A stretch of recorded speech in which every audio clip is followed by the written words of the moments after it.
Exercise थी, जैसे रस्ते पे चढ़ना और नीचे पुशअप करना और जो भी चीजें थी वो सब अभी आ गई है एडवांस में। तो उसमें कोई परेशान होने की बात नहीं। बच्चे को जो भी एक्सरसाइज है वो ग्रास रूट्स पे करनी चाहिए और बस इसमें क्या है कि शेड्यूल में आना चाहिए। कब रनिंग करानी है, सुबह आके पहले कैसे रनिंग, स्ट्रेचिंग एक्सरसाइज, कब हमको पावर एक्सरसाइज करनी है, कब स्ट्रेचिंग एक्सरसाइज करनी है, इन पे बहुत ध्यान देना। और मैं अपने एकेडमी में खुद मैं अपने निगरानी में ही कोचिंग ये पूरी देता हूँ, चाहे वो एक्सरसाइज की हो। मैं एक्सरसाइज के लिए उनको सवेरे जब बुलाता हूँ तो 7:30 बजे से लेके उनको कम से कम 2 घंटा तक पूरी ध्यान देता हूँ। 9:30 बजे तक पूरी फिटनेस ट्रेनिंग करता हूँ। जब हमारा ऑफ सीजन होता है उस पर भी वर्कआउट करते हैं हम लोग, कड़ी फिटनेस करते हैं। तो वो इतना कोई प्रॉब्लम नहीं है। बच्चों के खान पान में जो अभी आई है कि विराट कोहली ने अपने खान पान को सुधारा है, लेकिन वो लोग भी पहले वो दिल्ली में जहाँ भी प्रैक्टिस करते रहे वहाँ पे रनिंग ही की होगी और एक्सरसाइज की होगी। जैसे जैसे बच्चा बड़ा होता है वो कुछ भी थोड़ी जिम की एक्सरसाइज कर लेता है और कोई विशेष फर्क नहीं पड़ता है।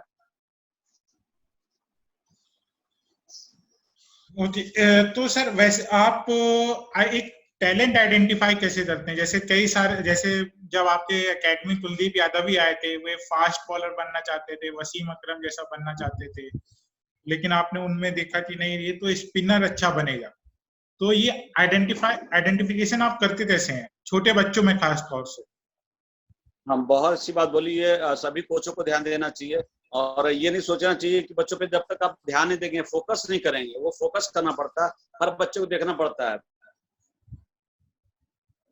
बच्चा पैसा लगा रहा है, अपनी कोचिंग में मेहनत कर रहा है, अपना टाइम यहाँ पे दे रहा है, तो हमारा भी फर्ज पड़ता है कि हमारी रिस्पॉन्सिबिलिटी है कि हमें as a parents, as a teacher, हम उन बच्चों पे ध्यान देना चाहिए कि बच्चा क्या बनाना है, कैसे बनेगा, कैसे हम इसका भविष्य तय करेंगे। तो हम उसको देखते हैं कि उसकी हाइट बिल्ड कैसी है, उसकी स्ट्रेंथ कैसी है, उसकी पावर कैसा है उसके शरीर में, उसी हिसाब से हम ध्यान देते हैं। अगर कोई बच्चा अच्छा बैट्समैन है, बैट्समैन में तो हाइट इतनी मायने नहीं रखती, लेकिन बॉलिंग में और जो है वो बहुत मायने रखती है। अगर बॉडी स्ट्रांग है, हाइट बिल्ड अच्छी है, तो मीडियम पेसर्स को हम उसको प्रोत्साहन कर सकते हैं क्या मीडियम पेसर बनो। नहीं, अगर कोई बच्चा दुबला पतला वो मीडियम पेस फेंक रहा है तो उसको हमको सोचना चाहिए कि नहीं हम इसमें इसको स्पिनर्स पर ले लें। अगर वो लेफ्ट आर्म मीडियम पेस फेंक रहा नहीं फेंक पा रहा है तो हम लेफ्ट आर्म स्पिनर पे कर लें। या कोई बच्चा कुछ और बॉल डाल रहा है, राइट आर्म लेग स्पिन फेंक रहा है लेकिन वो टप्पे पे नहीं बॉल फेंक पा रहा है, तो हम उसको आप स्पिनर पे भी कन्वर्ट कर सकते हैं। जैसे आपको मालूम है कि मुतैया मुरलीधरन पहले राइट आर्म लेग स्पिनर थे, बाद में उन्होंने ऑफ ब्रेक फेंकना स्टार्ट किया। देखिए आज वो ऊंचाइयों पे हैं, वर्ल्ड में नंबर 1 बॉलर हैं वो। अपने जो भी उन्होंने इतनी विकेट ले ली, तो ये सब चीजें इसके अंदर पूरा फोकस। तो ऐसे ही कुलदीप यादव भी थे, जब वो हमारे पास आए तो उन्होंने जब बॉलिंग स्टार्ट किया 2004 में, तो कुछ दिन 4-5 महीने तक मैंने उनको देखा कि वो मीडियम पेस फेंक रहे हैं, लेकिन उनका शरीर इतना मजबूत नहीं है। तो मैंने ये डिसीजन लिया कि नहीं, अगर आप फेंको तो स्पिन फेंको। तो मैंने सोचा शायद मैं इसको लेफ्ट आर्म स्पिनर बना लूंगा। लेकिन जब उसने गेंद फेंकी तो चाइनामैन फेंकी, तो मैंने उस टाइम में, हमारे टाइम में उस टाइम चाइनामैन तो था नहीं, तो हमने कहा कि पूरे देश में चाइनामैन कहीं नहीं दिखा था। यहाँ तक कि मैं बॉम्बे में 15 साल रहा, दिल्ली में भी रहा, मुझे एक भी चाइनामैन नहीं दिखाई दिए थे 86 से लेकर 2000 तक। जब मैंने 2004-5 मैंने देखा कोई नहीं दिख रहा, तो मैंने कहा कि नई चीज है, मैं इस पे हार्ड वर्क करूंगा। और पहले कोचेज इस पे हिम्मत भी नहीं करते थे चाइनामैन बॉलिंग कराने पे, क्योंकि उनके पास कुछ था नहीं कि कैसे सिखाएं उसको। तो मैंने ये चीज लिया कि शेन वॉर्न को मॉडल बनाया, और शेन वॉर्न जैसे जैसे बॉलिंग करता है मैंने उसकी सब चीजें कुलदीप यादव में डाली। और एक चीज मैंने और भी मैं बोलना चाहता हूँ आप लोग को इसके आपके माध्यम से कि बहुत से कोचेज में ये सोच रहती है कि अभी हम इसको राइट आर्म लेग स्पिनर ही बॉल डलाएंगे, इसको गूगली नहीं सिखाएंगे। लेकिन हमें छोटे बच्चों के सामने गूगली की बात करनी चाहिए कि गूगली बॉल ऐसे आती है, हाथ ऐसे खुलता है, इसका जो पाम है बंद हो जाता है और पीछे की तरफ चला जाता है, इसका पीछे का बैक हैंड दिखाई देता है बैट्समैन को, तो बच्चे के अंदर आ जाता है, वो उसको घुमाना चालू करता है। जैसे अगर बच्चा रहता है स्किल, जितनी जल्दी अच्छी स्किल सीखेगा उतना वो बड़ा बॉलर और बड़ा खिलाड़ी बनेगा। एक और अच्छी बात आती है कि जैसे हमारे प्लेयर्स हैं वो इंग्लैंड में अच्छा परफॉर्म नहीं कर पाते हैं, अफ्रीका में परफॉर्म नहीं कर पाते हैं अच्छा, जो अभी रिसेंटली खैर चेंज हुआ है थोड़ा, हमें अच्छी परफॉर्मेंसेस देखने को मिली हैं। आप अपने प्लेयर्स को कैसे इन डिफरेंट सिचुएशन में खेलने के लिए तैयार करते हैं? बहुत अच्छा क्वेश्चन है आपका ये कि मैंने अपने बच्चों को सबसे पहले जो स्पिनर्स को है मैंने फर्स्ट की विकेट पे बॉलिंग कराई, और मैं उनकी बॉलिंग कराता था, बैट्समैन को भी बैटिंग कराता हूँ। तो बहुत से कुछ कोचेस और बहुत से सीनियर प्लेयर्स का ये मानना था कि सर आप तो फर्स्ट पे बैटिंग कराते हो तो इससे कोई फायदा नहीं होगा। तो मेरा ये कहना है कि जब बच्चा सीधा खेलने लगेगा, जब वो एक बार भी आउट नहीं होगा, वो उसका हौसला और बढ़ेगा और सीधा खेलेगा। फर्स्ट पे जो आउट हो जाएगा वो टफ विकेट पे क्या खेलेगा। तो मैं पहले फर्स्ट पे उनको खिलाता हूँ, और स्पिनर जो स्पिन बॉलिंग अगर फर्स्ट पे कर लेगा तो कहीं पे भी बॉल स्पिन कर लेगा। तो ये थॉट्स के साथ मैं उसको फर्स्ट पे कराता हूँ। और ये मेरे अपने अपने अलग चीजें, हर कोच अलग अपने तरीके से तैयारी करता है, लेकिन मैं जो मैंने तैयारी की उस पर मैं सक्सेस हुआ हूँ। इसके बाद मैं टफ विकेट पे बैटिंग कराता हूँ, बॉलिंग कराता हूँ। तो मैंने टफ विकेट बना रखी है, उसमें 3 तरीके की मैं यूज करता हूँ, एक फास्ट बॉलर्स के लिए, एक स्पिनर्स के लिए, एक बैटिंग के लिए। ये तीनों विकेटों पे मैं स्पिनर्स को अलग अलग और मीडियम पेसर्स को अलग अलग बॉलिंग कराता हूँ। और ऐसे ही बैट्समैन को भी मैं बैटिंग कराता हूँ कि उसको कभी तेज विकेट पे बैटिंग कराऊंगा, कभी उसको बैटिंग विकेट बैटिंग कराऊंगा, कभी उसको स्पिन ट्रैक पे छोड़ूंगा। इस सिचुएशन को जब बच्चा हैंडल करने लगता है तो वो, और बच्चे को बड़ा करने में सबसे मददगार जो चीज होती है वो होती है प्रैक्टिस मैच। बच्चों को ज्यादातर मैच देते हैं, और मैं कोशिश करता हूँ उनको 2 दिन का मैच खिलाता हूँ आपस में, और 50-50 ओवर के मैच खिलाता हूँ। इन मैचों के थ्रू मैं उनको मैच्योर कर देता हूँ। आपने 2 दिन के मैच और 50 ओवर के मैच से बात करी। आजकल T20 बहुत फेमस हो रहा है, क्या उसके लिए कुछ स्पेशल स्किल सेट आप सिखाते हैं? हाँ जी। उसके बारे में आपका क्या बोलना है T20 क्रिकेट के बारे में?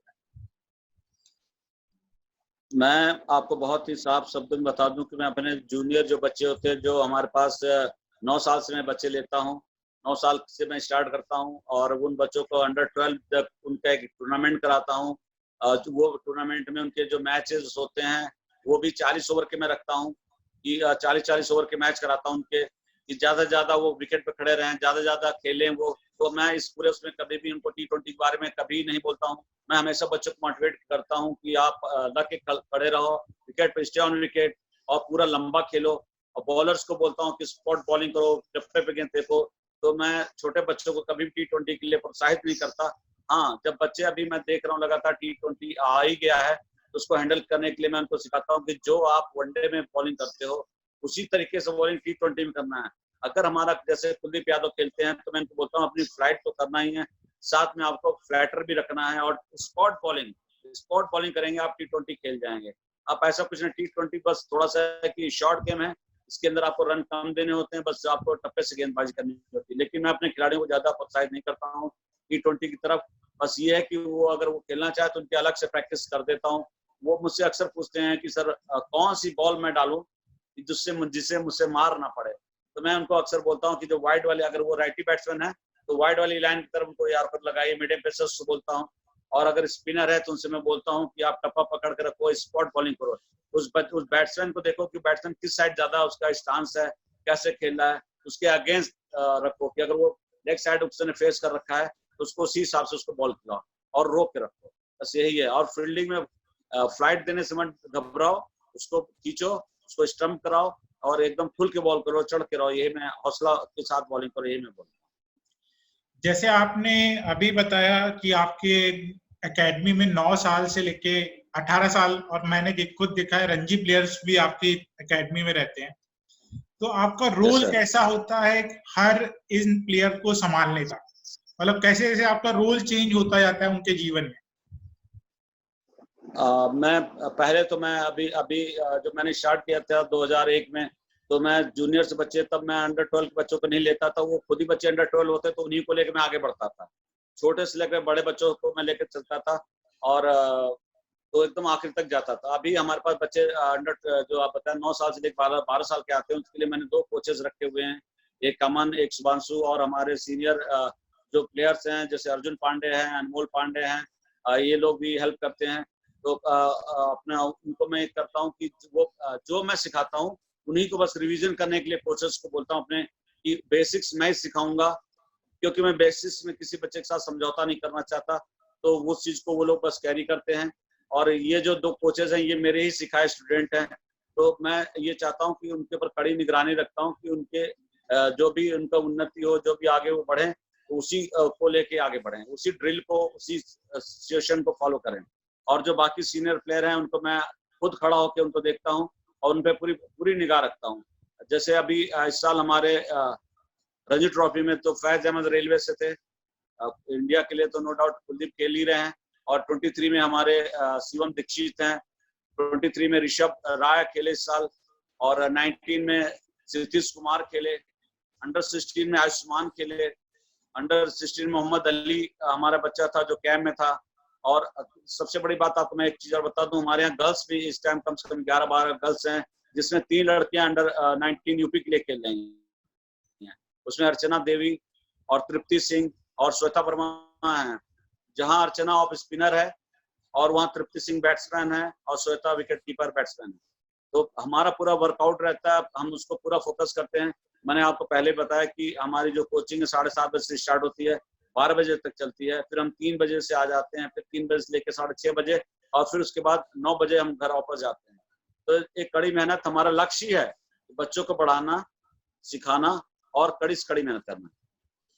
आज हम देख रहे हैं, मैंने पिछले 3 सालों में देखा है कि लेडीज क्रिकेट में बहुत ज्यादा अंतर आया है, एक काफी अच्छे लेवल, उन्हें ब्रॉडकास्टर भी मिला है और उनका जो खेलने का स्तर है वो भी काफी अच्छा बढ़ा है। तो आप उसमें क्या कर रहे हैं? और जैसे आपने बताया कि एकेडमी में लड़कियां भी हैं जो अंडर 19 वो सब खेल रही हैं, तो आपका उस विषय में क्या ध्यान है? मैं ये बहुत ही खुशी महसूस करता हूँ कि हमारे यहाँ जो बच्चियां खेल रही हैं। पहले तो हमारे पास मैंने विदिशा कर और अर्चना देवी और तृप्ति सिंह और ये जो श्वेता वर्मा खेल रही हैं अंडर 19 यूपी के लिए, इनको सिखा के बहुत खुशी महसूस कर रहा हूँ, क्योंकि पहले लड़कियों को लोग बहुत ध्यान नहीं देते थे। मैंने खुद ही उन पेरेंट्स से रिक्वेस्ट किया और मैंने बहुत सी बच्चियों को फीस माफ किया हुआ है। खासकर हमारे पास 40 बच्चे फ्री में सीखते हैं जो गरीब बच्चे हैं, जिनसे मैं पैसा नहीं लेता हूँ, और उनकी हेल्प एकेडमी भी करती है। मैं खुद करता हूँ और साथ में कुलदीप यादव भी करते हैं। उनको बैट, पैड, ग्लव्स, गार्ड, और जो पेरेंट्स हैं हमारे यहाँ, जो कि अच्छे पेरेंट्स हैं, वो भी उनकी बच्चों की मदद करते हैं। तो हम उनको फ्री में सुविधाएं देते हैं। लड़कियों में हम फीस नहीं लेते हैं उन बच्चियों से जो गरीब बच्चियां हैं। तो उनको सिखा के मैं बहुत प्राउड महसूस करता हूँ कि ये बच्चों को सिखाने से ऐसा लगता है कि मैंने कुछ काम किया है। तो अभी हमारे पास 3-4 बच्चियां और हैं जो कि, और सेम वैसे में मेहनत करता हूँ। जो अर्चना देवी है ये और तृप्ति सिंह, ये बच्चों के साथ ही मैच खेलती हैं। तो हम इनको वैसे ही मैच्योर्ड और वैसे ही ग्रूम और वैसे ही तैयार।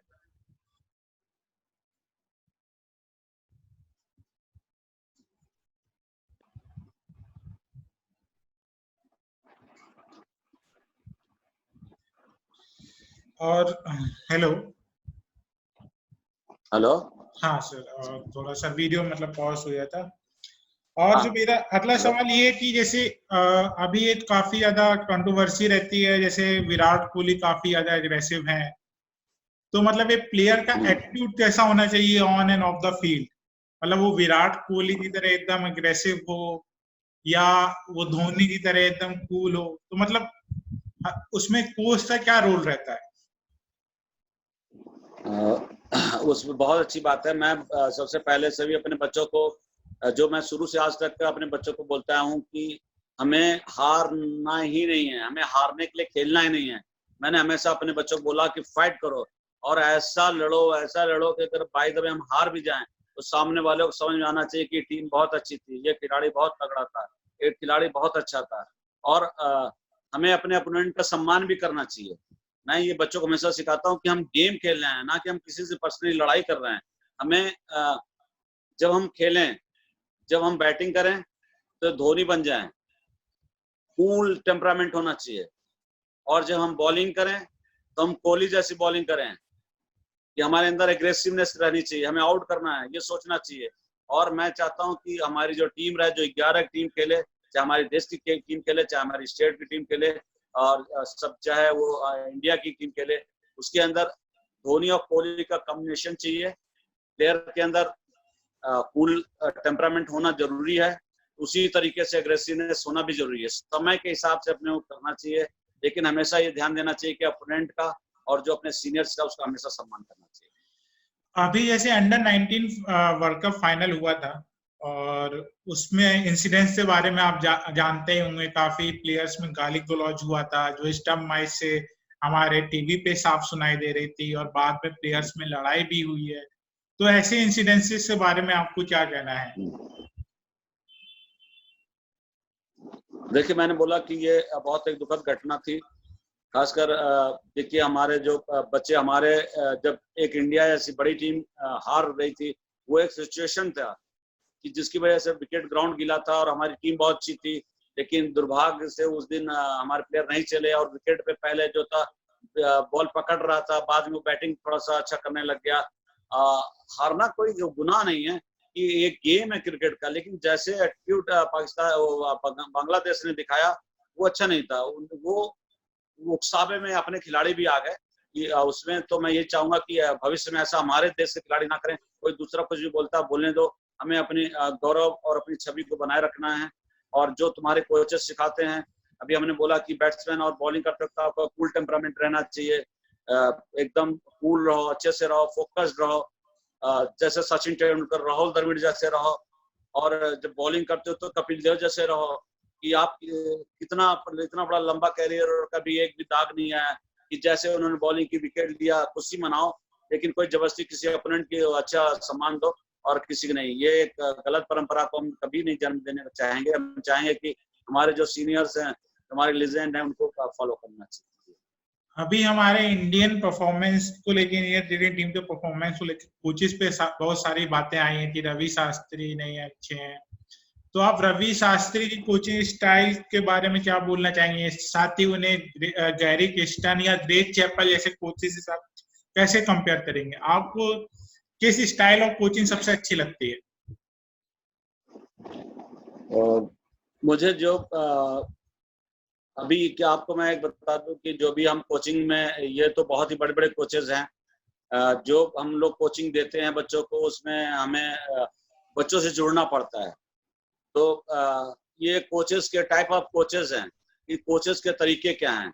जैसे आपने पहले बोला कोच क्या चाहता है, एक एकेडमी में कोचेस को पेरेंट्स भी बनना चाहिए, मोटिवेटर बनना चाहिए, टीचर बनना चाहिए, प्रिंसिपल बनना चाहिए, बच्चे का गार्जियन बनना चाहिए, उसको देखना चाहिए और सब चीजों में उस बच्चे की वो समझना चाहिए कि जब हम बच्चे के अंदर बाहर सब चीजों पे हम ध्यान रखेंगे तभी हम उसके एक अच्छे कोच भी बन पाएंगे। और उसी तरीके से जो रवि शास्त्री जी हैं वो इंडिया टीम के कोच हैं। मुझे नहीं लगता कि उन्होंने कभी जूनियर लेवल पे या कभी कोचिंग किया हो, लेकिन वो बहुत अच्छे एक मोटिवेटर हैं। और वहीं पे जो ग्रेग चैपल हैं, वो डिक्टेटर कोच के रूप में मैं मानता हूं कि वो बात अपनी कराना चाहते हैं, करो ऐसा ही करो। जैसे जो भी उन्होंने किया, उनका सोच भी एक अलग था, इंडिया टीम को एक अच्छा बनाना था। सौरभ गांगुली जी उनको लेके आए थे कुछ और कि वो, लेकिन वो डिक्टेटर थे, वो उनको भी दबा के रखना चाहते थे। ऐसे कोचेस से थोड़ा प्लेयर्स पे परेशानी आती है। वही गैरी क्रिस्टन को मैं मानता हूं कि गैरी क्रिस्टन एक बहुत ही सुलझे हुए कोच थे। तो गैरी क्रिस्टन की कोचिंग बहुत ही सराहनीय है। प्लेयर के साथ में कड़ी मेहनत करना चाहिए। जो भी प्लेयर, चाहे अंडर 16 हो, चाहे अंडर 19 हो, अंडर 14 हो, इसमें वर्क करने का मुझे मौका मिला यूपी से। मैं थैंक्स करना चाहता हूं आपके माध्यम से राजेश शुक्ला जी को कि उन्होंने मौका मिला और हम लोग को एक प्लेटफॉर्म दिया कि हम लोग कोचिंग करें।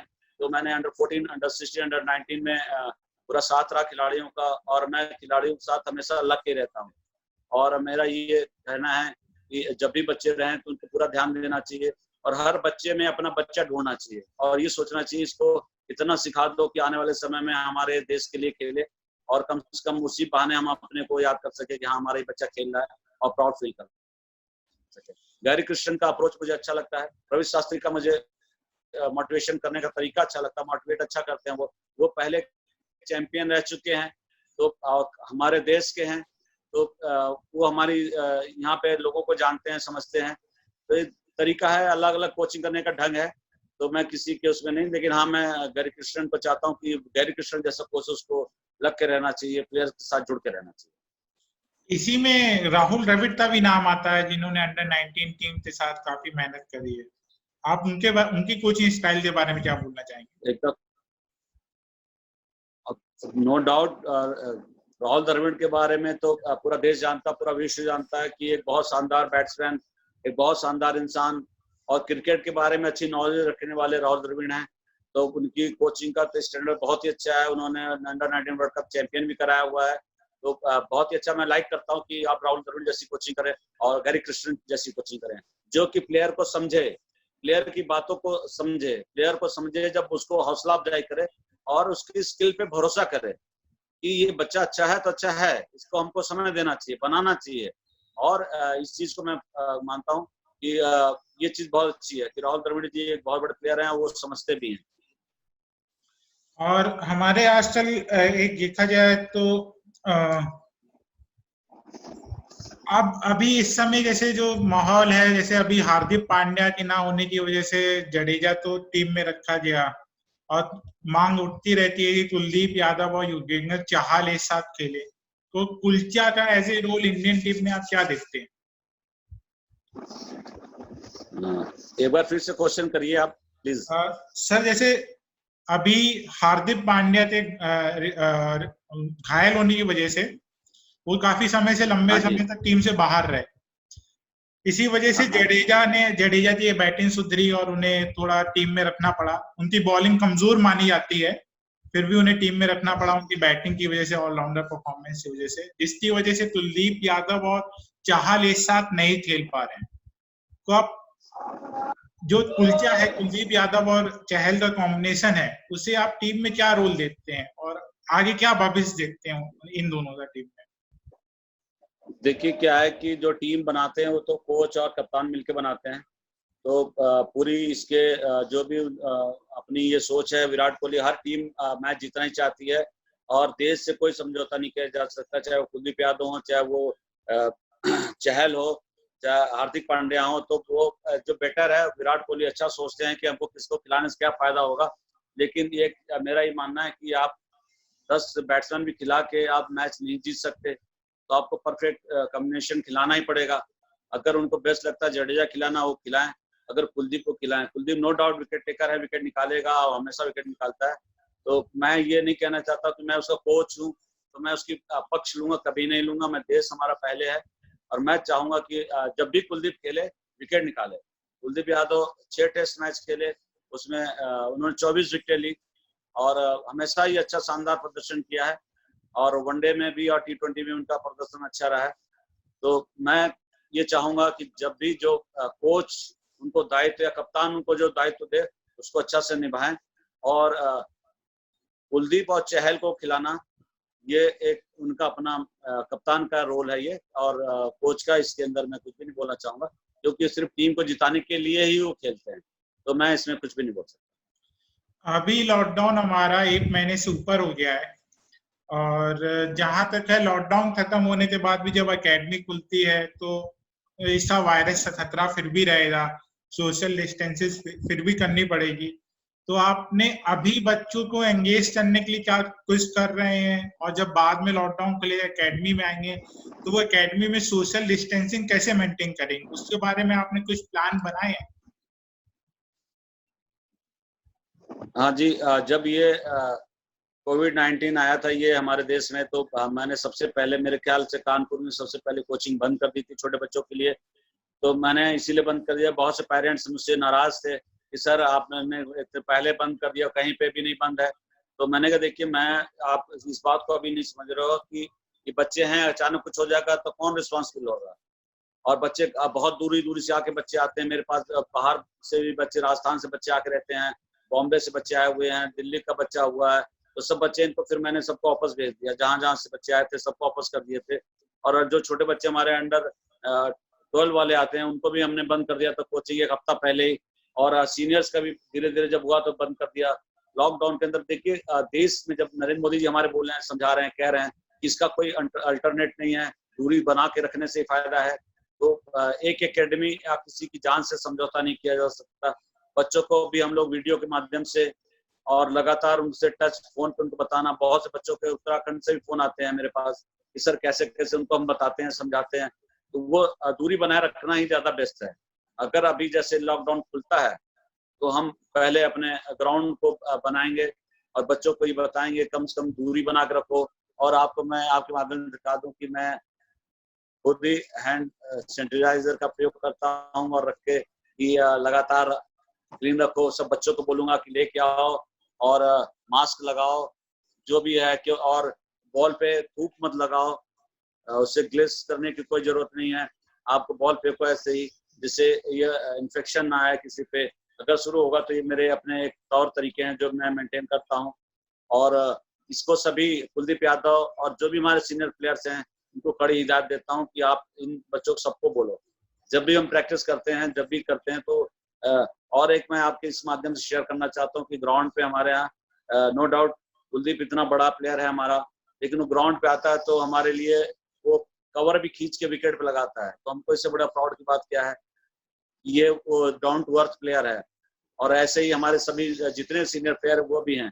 तो मैं सबको बोलता हूँ कि वो सब छोटे बच्चे में भी जाएंगे, सबको दूर दूर पे खड़े रहने को बोलेंगे, और यही मैं एडवाइस करूंगा कि इससे बच के रहो, कोरोना वायरस से बचना बहुत अहम है। अभी तो कुलदीप यादव का जैसे आपने बताया वो रेगुलरली आपकी एकेडमी में आते रहते हैं, तो उनका क्या हाँ रोल जी। रहता है आपकी एकेडमी में? मतलब वो केवल आपसे ट्रेनिंग लेने आते हैं कि वो छोटे बच्चों को ट्रेनिंग भी प्रोवाइड करते हैं और अपने एक्सपीरियंस साझा करते हैं बच्चों साथ? बहुत अच्छा क्वेश्चन आपने किया है कि आपको बता दूं मैं कि मेरे पास 6 से लेके 8 चैमन बॉलर हैं, और इसमें एक 5 साल का बच्चा है सिद्धार्थ, जो कि चैमन बॉल फेंकता है। तो उसको मैं हफ्ते में 2 दिन बुलाता हूँ, तो वो किन्हीं कारण से 1 या 2 दिन आता रहता है, सैटरडे आता है। अभी वो जबकि छोटा बच्चा है वो, अपना मेरे ख्याल फर्स्ट क्लास में है वो, और बहुत ही छोटा होने के कारण उसको 1 दिन में कोचिंग देता हूँ। तो यहाँ तक कि उसको भी वो उससे पूछे तो कुलदीप उसको भी थोड़ा बहुत सिखाता है, उसको भी बोलता है मैं सिखाने के साथ साथ में। और जो भी बच्चे आते हैं चैनमैन, उनको कुलदीप को मैं बोलता हूँ कि आप कुलदीप के पास जाओ, थोड़ा उससे भी सीखो। मेरे बताने वाला कुलदीप जो पूरी एकेडमी है, हमारी पूरी एकेडमी में घूम घूम के बच्चों से मिलता है, और उनकी कोई भी हेल्प होती है वो करता है, और साथ में उनको टिप्स भी देता है। और सबसे बड़ी चीज है कि जब हम मैंने बोला कि जब भी हम एकेडमी स्टार्ट करते हैं 15 मिनट मैं बच्चों को बोलता हूँ, 10 से 15 मिनट बोलता हूँ, उसमें कुलदीप भी बोलता है। तो जो एक मोटिवेशन लेक्चर हम देते हैं बच्चों को कि जब हमारा कुलदीप भैया यहाँ पहुंच सकता है तो आप भी पहुंच सकते हो। तो कुलदीप भी उनको बोलता है कि आप प्रेशर में रहना सीख गए। डोमेस्टिक क्रिकेट और इंटरनेशनल क्रिकेट में बता दूं कोई फर्क नहीं होता, बस फर्क होता है प्रेशर का।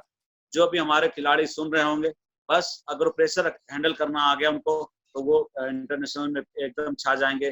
जो कि उनको एकदम ये फोबिया होता है दिमाग में कि वो सामने एक बड़ा प्लेयर है, कोई बड़ा नहीं होता है, अपनी स्किल बड़ी होती है। आप लड़ो और अच्छे से लग के खेलो, वही टॉप पे ले जाता है। तो कुलदीप काफी शेयर करता है, जिससे बच्चों के हौसले बढ़ते हैं और बहुत ही मोटिवेट करता है। अभी जैसे आईपीएल के ऑप्शन में हमने देखा कि अंडर 19 प्लेयर्स को 3-3 करोड़ रुपए मिले हैं इस साल के सालाना, उनका कॉन्ट्रैक्ट साइन हुआ है। तो ये जो आप इसी एज से बच्चे जो आपकी एकेडमी में है वो इसे देखते प्रभावित होते हैं। ऑब्वियस सी बात है उनके स्टाइल ऑफ प्लेइंग में मतलब फर्क आता होगा, वो भी सोचते होंगे यार हमें भी जल्दी से जल्दी ये पैसा मिले। तो आप इसके लिए क्या करते हैं जी, मतलब वो बहकावे में ना आए और अपने खेल पे ध्यान रखा रहे? करेक्ट, बहुत अच्छी बात है आपने बोली कि मैं बोलता हूँ देखो, अगर अच्छी क्रिकेट खेलनी है, बड़ी क्रिकेट खेलनी है, तो पहले आप अपने डिस्ट्रिक्ट के लिए खेलो, फिर स्टेट के लिए खेलो, और स्टेट से फिर इंडिया के लिए खेलो। और अगर आपको आईपीएल के लिए आओगे T20 क्रिकेट, तो कहीं पे भी नहीं चलेगी। अभी वो 23 में है। तो इस एक क्रिकेट, छोटी क्रिकेट के लिए पहले आप बड़ा बनो, बड़ा बन के जब रहोगे तो ऑटोमेटिक आपको बहुत से मिलेगा। रणजी ट्रॉफी में भी अच्छा पैसा है, और अच्छा खेलोगे आपको रेलवे है, बैंक है, बहुत सी जगह पे आपको ऑप्शन मिले हुए हैं। आईपीएल की एकदम भागम दौड़ में शामिल नहीं होना है। हाँ, जब तुम अच्छा खेलने लग जाओगे तो तुम ऑटोमेटिक उसमें आ जाओगे, आपका स्किल रहेगा तो आप कहीं भी खेल सकते हो। लेकिन उसके लिए सिर्फ पहले से, जैसे बहुत से पेरेंट्स ही चाहते हैं कि बहुत वो क्वेश्चन करते हैं, आते ही मुझसे एक दो पेरेंट्स ने मुझसे बोला कि सर हमारा बच्चा आईपीएल कब खेलेगा। तो मैंने उनसे हाथ जोड़ लिया, मैंने बोला कि भैया बच्चा आईपीएल प्रैक्टिस करे या ना करे, लेकिन वो तुरंत आईपीएल नहीं खेल सकता। वो जब वो पहले डिस्ट्रिक्ट खेलेगा, यूपी खेलेगा, इंडिया खेलेगा, तब आईपीएल खेलेगा। तो ये चीज उनको समझानी पड़ेगी पेरेंट्स को भी कि लोगों को गलत फहमी है कि क्रिकेट इतना आसान है, जितना दिखता है उतना आसान नहीं है। एक क्वेश्चन जैसे मैंने आपसे पूछा था, मेरे भी कई सारे मित्र हैं जो क्रिकेट कोच बनना चाहते हैं लेकिन उन्हें पता नहीं कि कैसे बने, मतलब कहाँ से वो इसका सर्टिफिकेशन ले, कहाँ से शुरुआत करें। तो इस बारे में सर उन्हें गाइड कर सकते हैं आप? हाँ, क्यों नहीं।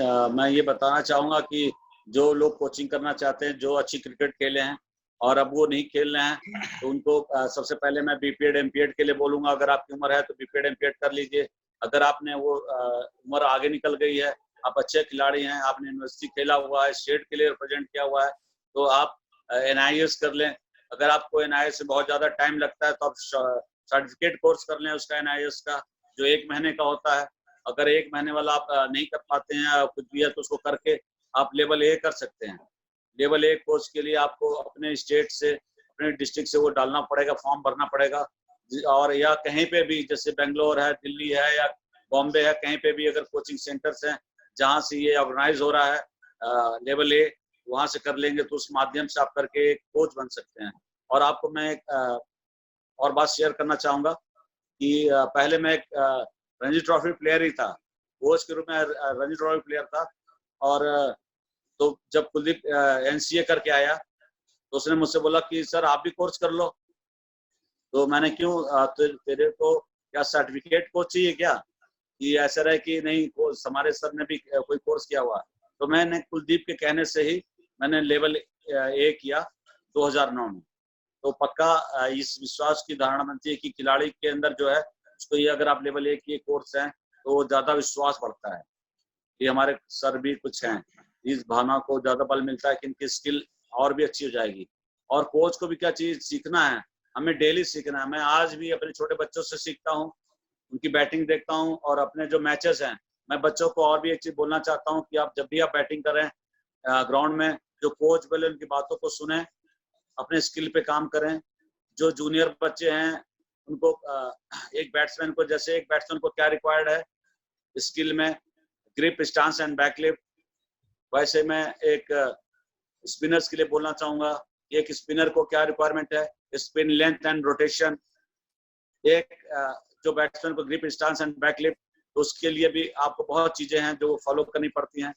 अगर फिर कभी मौका मिला तो मैं इन चीजों पे भी, स्किल पे भी बात करूंगा कि आप खासकर जो मैचेस आते हैं टीवी पे, वो देखने के लिए नहीं होते हैं, उनको देख के सीखने के लिए होते हैं। तो आप मैच लगाइए, उसमें देखिए कि राहुल द्रविड़ कैसे बैटिंग कर रहा है, या धोनी कैसे बैटिंग कर रहे हैं, या जो विराट कोहली कैसे बैटिंग कर रहे हैं, कैसे स्टाइल है। रन बनाने के लिए जरूरी है आपको पार्टनरशिप लगाना, तो छोटी छोटी पार्टनरशिप बना के आप रन बनाइए। ये सब तरीके आपको अपनाने पड़ेंगे, तभी आप एक बड़े प्लेयर बनेंगे। तो आप सर इस समय हमारे व्यूअर्स को कुछ टिप्स देना चाहेंगे जाते जाते, कि प्लेयर्स को वो इस समय लॉकडाउन के उस समय अपनी स्किल सेट पे कैसे काम करें, अपनी फिटनेस कैसे बनाए रखें, आप इस बारे में कुछ बोलना चाहेंगे? पक्का। मैं अपने सभी खिलाड़ियों से बोलता हूँ कि भाई आप लोग अपना समय खराब ना करो। ये मत आप जो सवेरे का टाइम है आप एक्सरसाइज करते हो, आपके कोचेस बहुत आपको एक्सरसाइज सिखा चुके हैं, लेकिन मैं ये बोलूंगा आप अपना स्पॉट रनिंग करो, जॉगिंग करो, जो घर में आपका स्पेस है छत पे, शटल रन करो। जो भी आप एक्सरसाइज हैं अपना 1 घंटा 1.5 घंटा उसमें पूरा टाइम निकालो, स्टमक करो, डिप्स लगाओ। और वर्कआउट करने के बाद सिर्फ फिटनेस ही नहीं, स्ट्रेचिंग करो। फिर उसके बाद आप अपनी बैटिंग पे ध्यान दो, अगर बैट्समैन हो तो बैटिंग में ध्यान दो, और आपका बैट सीधा बॉल पे आए, बैट का फेस खुले। और जो बॉलर्स हैं उनको फिटनेस तो जरूरी है ही है, फिटनेस के बाद वो अपनी जो बॉलिंग स्किल है उस पर वर्क करें। और एक बैट्समैन को एक दिन में अगर वो हैंगिंग बॉल कर सकता है या ड्रॉप बॉल कर सकता है तो एक दिन में 300 बॉल मारनी है, और इससे अच्छा टाइम क्या मिलेगा। आप 300 से 400 बॉलें मारिए, 500 बॉलें मारिए, उसका आप ड्रॉप बॉल करिए, उससे आपका बैट सीधा खुलेगा। और कूल टेम्परामेंट, कूल होने का ये बहुत अच्छा टाइम है बैट्समैन के लिए लॉकडाउन। आपको एंड्योरेंस चाहिए, एंड्योरेंस आपका बढ़ाएगा। और जो मीडियम पेसर से स्पिनर्स हैं उनको अपने जो शैडो करना चाहिए, और स्पिनर्स को बॉल को रोटेशन करना चाहिए, बॉल को रोटेट करना चाहिए। अगर आप ऑफ स्पिनर हैं तो ऑफ साइड लेग ब्रेक है तो लेग साइड से बॉल को हमेशा घुमाना चाहिए। और एक दिन में 300 to 500 बॉल को नचाएं आप।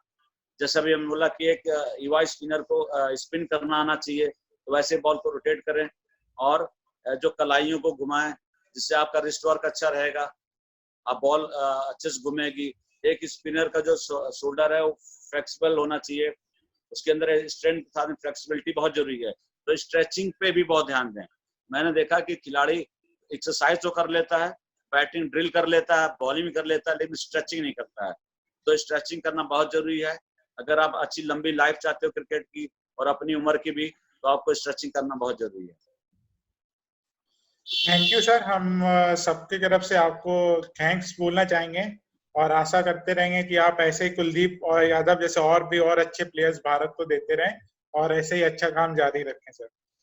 और thank you so much dear, thank you. मैं सोचूंगा कि आप भी अपना ख्याल रखें इस समय।